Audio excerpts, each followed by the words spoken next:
যে আমি বিটিসি অঞ্চলের মানুষ। আমার এই আগন্তুক যেটু নির্বাচন হয়তো হওয়ার কথা ছিল আগতেই, কিন্তু আমার দুর্ভাগ্যবশত কোভিড-19 কারণে আমার নির্বাচন গতানুগতিকভাৱে পিছুৱাই যাই আছে।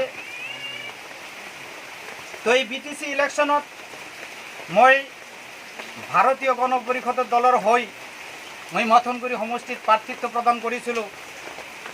আৰু এই প্ৰাৰ্থিত্ব প্ৰদান কৰাৰ মোৰ এটাই লক্ষ্য আছিল, যেটো হ'ল বিগত দিনৰ বিপিএফ দলৰ যেটো কাৰ্যকলাপ, এই বিপিএফ দলৰ যেটো কাৰ্যকলাপ, এই কাৰ্যকলাপৰ প্ৰতি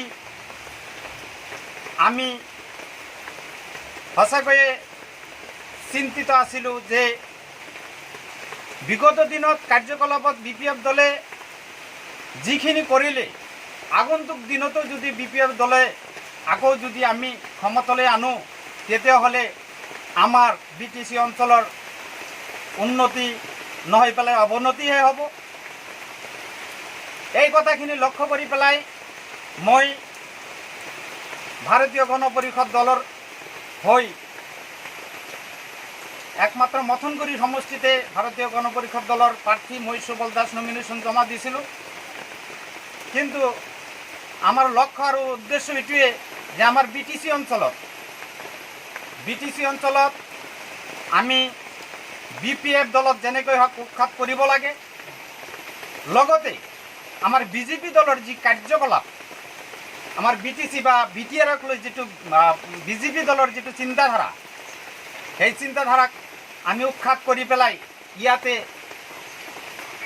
আমি এনেকুৱা এটা দল, যেটো দল আমি চাইছোঁ, আমি লক্ষ্য কৰিছোঁ, যেটো ইউপিপিএল দল, এই দলৰ যেটো নীতি আদৰ্শ আৰু মথনগুৰি সমষ্টিত যিজন প্ৰাৰ্থিত্ব প্ৰদান কৰিছে ইউপিপিএল দলৰ হৈ শাহজাহান আলী আহমেদ, এখেতে মোৰ আগৰ পৰাই ঘনিষ্ঠ বন্ধু।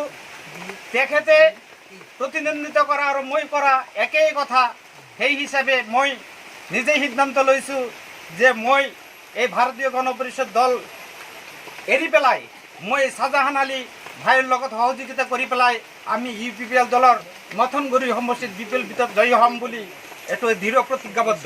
মই আশা ৰাখিছোঁ যে বিগত দিনৰ যেটো আমাৰ বিপিএফ দলৰ যিজন MCLA আছিল গৌতম দাস, তেখেতৰ যেটো কাৰ্যকলাপ মই নমিনেশ্যন জমা দিয়াৰ পিছত মই বিভিন্ন আমাৰ মথনগুৰি সমষ্টিৰ অন্তৰ্গত অঞ্চলত মই কমিউনিকেশ্যন কৰিছোঁ। কমিউনিকেশ্যন কৰাৰ পিছত মই যেটো লক্ষ্য কৰিছোঁ যে এই গৌতম দাসক তেখেতসকলে ভোটাৰসকলে, মথনগুৰি সমষ্টিৰ ভোটাৰসকলে ডিনাই কৰিছে। ডিনাই কৰাৰ পিছত তেখেতে কি কৰিছে, আজিৰ দিনত বিজেপি দলত যোগদান কৰিছে।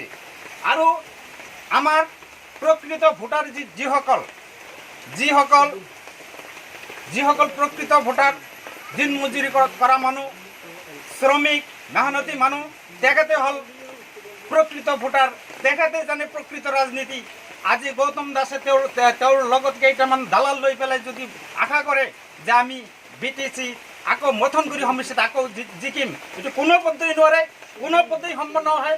কাৰণ কি আমাৰ যিসকল আম জনতাই ৰাজনীতি ভালকৈ বুজি পায়, এইবাৰ আমি যিদিনাৰ পৰাই মই ইউপিপিএলত যোগদান কৰিম বুলি মই মনতে সিদ্ধান্ত লৈছোঁ, তেতিয়াৰ পৰাই আমি বিভিন্ন অঞ্চলত মই কথাখিনি ৰাইজৰ আগত দাঙি ধৰিছোঁ।